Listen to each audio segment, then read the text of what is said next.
Welcome to WebSeriesOnFire.com, where talented filmmakers share their inspiring stories from concept to execution. And now, here is your host, Peter Papagiorgio.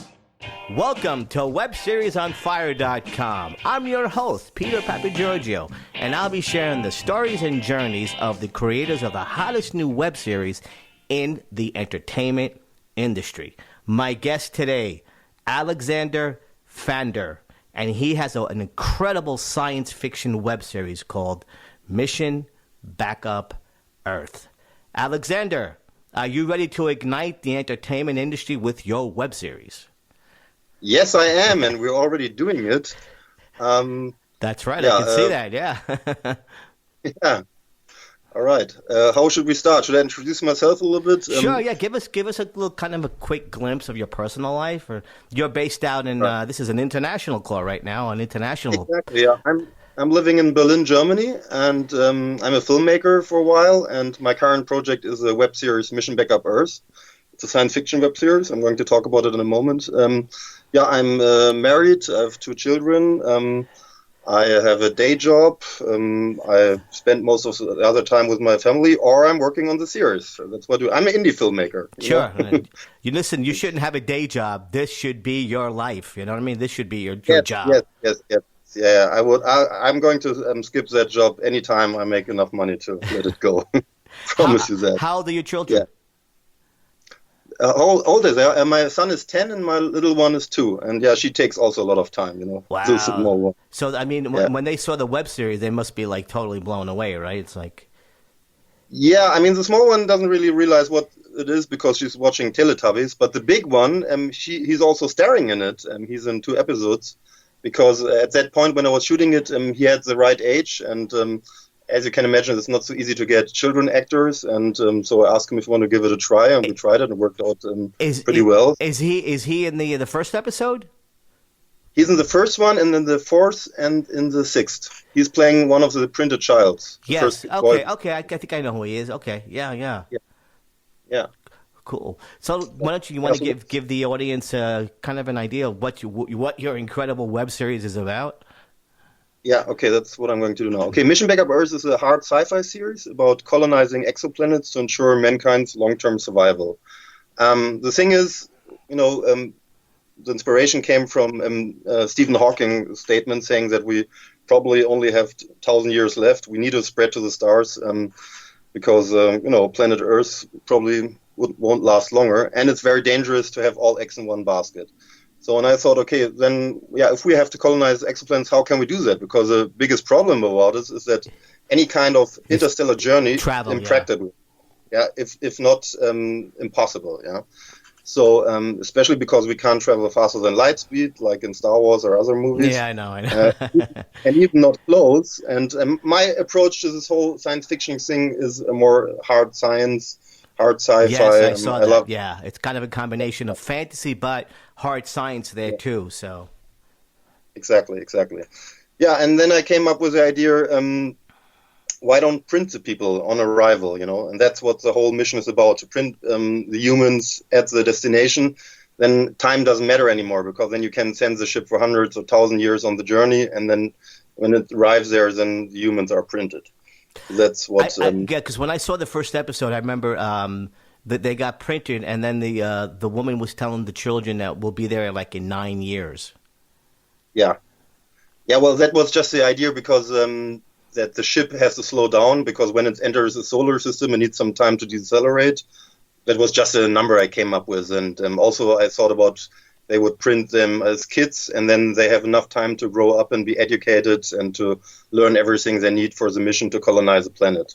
I mean, another option would be to print adults and then have some kind of memory implant, or I don't know what they would do to have them ready to do it. Yeah, but I like the idea. If you print, you're right, because if you print adults, I mean, they're going to give you attitude, they basically they could be trained as children, Yeah, that was the idea behind it, exactly. Yeah. And then the first season, actually, I mean, I had 3 seasons in mind, and the first season is mostly now still in our solar system, where the people in 200 years in the future are leaving the solar system or trying to leave the solar system because the sun evolves into a red giant. Mm-hmm. But then also I had a couple of elements of the second and third season just put into that first season because I had the assets and as I said, my son wasn't the right age. I had the other actress and so on, so that I kind of like brought all these things together. Also, I tried to figure out what is the right thing. So it's a little bit confused at some points, so we have to follow it a little bit to know, okay, where are we now? Jumping back and forth in timelines and so on. But, that's also independent filmmaking, Yeah, I know. As a, I don't know, are you familiar with an old TV classic called Lost in Space? Yes, absolutely. Okay, yeah, when sure. as a child I used to watch that, it was it kind of has the same kind of like thing, except on a much bigger budget. But they basically the Earth is getting overpopulated. They need to colonize a new planet, and they go to Alpha Centauri, which is, I believe, the closest star to us. It's 4.3 light years, I think. Mm-hmm, yeah, and I think a light year is 186,210 miles per second. Multiply that by 4.3 years. I mean, oh my God. Crazy, yeah, crazy. It's crazy. Yeah. So you were saying... I'm sorry. Yeah, I mean, when I started, because maybe let me tell you a little bit how I came up with the idea. I was going to say what inspired you to create it. Yeah. I mean, first of all, the main inspiration was the thing Stephen Hawking said, that we really need to do that, really as a human species. And then the other thing is I did a lot of research, and at some point I discovered a non-profit group called Icarus Interstellar. And this group they're real scientists who are really working on the theoretical possibilities of interstellar spaceflight. All really? These kind of things. Oh, wow. It's a really interesting group, and I read a couple of their papers, and it's really astonishing what they're working on. And the biggest problem for them is to inspire young scientists to really work in this field, because realistically, you probably won't be alive to see the result. You know what I mean? I mean, okay, any kind of science can see, but in that scientific field, for sure, you won't see when the ship is arriving or coming back. So, but still, it's a very amazing idea and great people working on that. And I got even in contact with them recently, and we talked about collaboration. We're going to do some cross promotion now. Maybe one of their real scientists is going to do a guest appearance, one of the future episodes. Nice. So, yeah. So basically, when you saw all that what they're doing and all that, you probably were able to use a lot of that as kind of a template and to move forward with in regards to the whole science aspect of it, right? Yeah, that's what I tried. Yeah. I was reading and I was picking some points where I said, okay, that's a great idea, let's try that, or that would make sense. And then on the other side, the next point is that I have this great group of CGI people working with me. Incredible, and I saw that. I was like, whoa. Yeah, absolutely. And a couple of them are really also in this kind of spaceflight, realistic, hard science thing. So they also keep telling me what makes sense, what is realistic, and they also like the idea that we work with zero-G and some kind of gravity spin wheels to create artificial gravity and all this hard stuff, what you normally would evade due to budget problems, Sure. We go hard way, so because we like that. So basically, when you talked about the whole the whole inspiration of it, what was your did it start off basically as a just like a one page kind of idea and you just kind of like it grew from there? Was it something you wrote on a napkin? Well, you know what I mean? Like the whole beginning of it. Yeah, that's really funny. At some point, I thought I really would like to do something in science fiction because I did other movies before, but I never thought this is possible because it's too difficult, especially without a budget. But then I realized that the technology is getting better and better, and I discovered the crowdsourcing website Wreck a Movie, where people could come together and collaborate online on film projects. And there, so that's a chance, that's how it could be done. It's called Make a Movie? Wreck a Movie. Unfortunately, the page isn't online anymore. They had to close it down. There are things online where people can see how that worked. And there are other kind of similar websites. It's actually crowdsourcing. People have an idea, put it online, and ask others to work with them or collaborate with them together on that project. Online collaboration in a way to call it.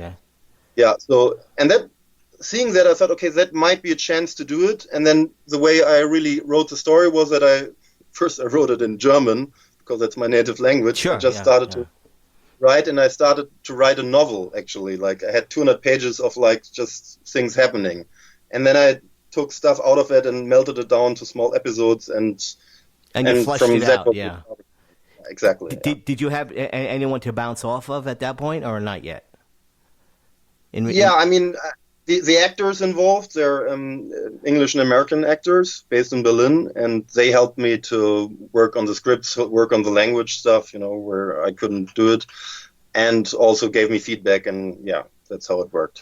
Did you have any, like, obstacles you had to? I'm sure you had a lot of obstacles to overcome. Oh yeah, a lot of obstacles. Actually, we did, like, step by step. We had no clue that we could go so far. It started out, like many people, with a crowdfunding campaign, and we had another title first. The crowdfunding campaign failed, and at that point you can also give up, And then a friend of one of the main actors, of Anthony Strieger, who plays Dr. Gordon Brannigan, he started an app, an episode app where he wanted to show small content, a digital streaming thing. And he said, yeah, we need content. Do something very small, like 3-minute things, 5 episodes, something, flesh something out, produce it and send it us quick. This will be great. And we were like, oh yeah, okay, we're going to do that, And we had our team already together because we did our first trailer together. That was the first project, and came out well. And then we shot that first 5 episode. We called it episodes, like app at that time. Yes, yeah. Right, yeah. Yeah, and then did the post-production. That went pretty quick. And then from that point on, it continued. Afterwards, everything got a little bit slower because our episodes were longer and more sophisticated and so on. But yeah. You basically shot inside of a warehouse or with green screen? We shot on several locations. I mean, lately it was a real studio with a green screen background. But the first time we shot in a small bar, actually. Oh, really? Bar, where we just hang up a green screen that was for the trailer. The second time was a very tiny, I would say, 20 square meter studio with a blue screen. Very small. The actors could only walk like 3 steps, and that's it, Oh, man. That's why there was no running possible, nothing, Also, there was sound issues, like there was a train station behind us and all these kind of things. But it was for free, so you don't ask questions. You just try to work around it. Exactly. And then that's guerrilla filmmaking, yeah. Guerrilla filmmaking, exactly. And afterwards, I was lucky that my neighbor is actually working in a community TV channel. So for everybody, it's open access TV. I don't know. Yeah, we have that here too, yeah. Public access television, yeah. Exactly. So, and that's how we got in there. So we get all the equipment, studio time. Mostly we're shot on the weekends because then it's more empty and nobody's disturbing. And and that's how we shot then the whole first season. Yeah, you had won quite a number of awards at the Melbourne Webfest, LA Webfest, and then Web Series Magazine actually gave you an award too. Exactly, that was amazing. I mean, it started all 2013 because we first did this 5-part app series, and then at some point I didn't know, because the problems with that app startup, it failed. The guy couldn't get it off the ground, so we had nothing to do now. What am I going to do? So I checked the internet and I found, okay, there are things called web series, So just put it on YouTube and then it's there. And then they have the festivals. And the first thing I discovered online was a Melbourne Webfest. And it said if you win, then you're sent to LA and you stay there, as a grand prize winner. Okay. And I was like, wow, that's great. Obviously you went. That's great, yeah. Exactly. I never went to LA, so I said, let's take a shot, So I submitted and we won and everybody was freaking out. And then we went to LA, and from that point, it continued. It was always, every year we send it to festivals and get awards here or there or nominations, and really nice, yeah.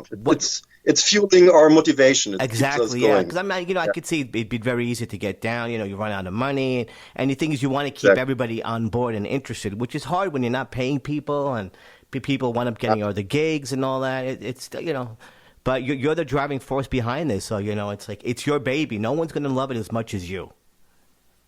Yeah, but there are also a couple of others who are really. I have to name, for instance, Tony Pinkpank. He's based in Australia, and he's one of the main CGI guys. And he is like working since the start on this, and he's like one guy called him the workhorse, So It's a lot he's of like, work, man. Oh yeah, it's like, oof. and actually, if Tony's bailing out, I don't know what I would do, So, but yeah. What kind of a camera and equipment are you using? What Yeah, kind we of used cameras? Canon cameras. This what's the name? The The 5D. 5D. Okay, yeah, I could Yeah, see and that. then Yeah, also the Black Magic, but we didn't shoot in 4K because that would be too difficult to handle the post production. We shot on 2K then. right. Yeah, and basically I you're using a sound guy and all that separate sound. Yeah, separate sound and mics and yeah, and then also, but sometimes we also do what I started or learned to do is to do always after every shot I do the ADR. After every day, the actors have to say all the lines they were saying on that day, just in case something didn't work out, because you didn't never know if you can get them later back in the studio. Someone travels somewhere, or you never know what's That's happening. true. So That's an excellent point for a lot of people who are listening to do. yeah, you have that backup. I mean, in the studio, which is really what I love, you have normally great sound, but then you have things like, lights are humming, or you have somebody coming and opening the door, or these kind of things happen. And then the take is screwed, but that's the best acting take or whatever. You don't have anything else. So if you have the ADR, then you have at least something. Yeah, What you can work. I was doing one of my shorts back in New York, and we were filming inside of a restaurant that was closed that day, and we're hearing a humming. It's coming from the refrigerator. Yeah, exactly. Yeah. And you can't turn it off because then the food will be spoiled or whatever it is. Yeah, exactly. Yeah. Cool. What's your next plan now for Mission Backup Earth? Two things. Number one, we're still struggling with finishing that season because we still have 6 episodes in the post-production. And unfortunately, our output is like 2 to 3 episodes a year, so you can do the math, So, Yeah. But the other thing is, in between, I'm working on the Mission Backup Earth TV version because I made a couple of contacts, and I now wrote a spec script like for a TV pilot. Also worked on a pitch paper, which is basically based on that, and then basically your proof of concept is there. I mean, they could see it; they could see the whole thing. Exactly, and the story I'm now portraying is a little bit different. It's actually what meant to be the second season, but a lot of elements of the other stuff are in there. And as you can imagine, then the script is longer. It's like 50 pages instead of 10 or something. Right, Now the only problem is I have that, but what to do with that? Who to contact? I have a couple of leads where I want to send it through my agency, and we'll see how it turns out. So that's one of the future things. Cool, yeah. Very nice. Do you want to, as we wrap up now the interview, do you want to give your contact information to the audience?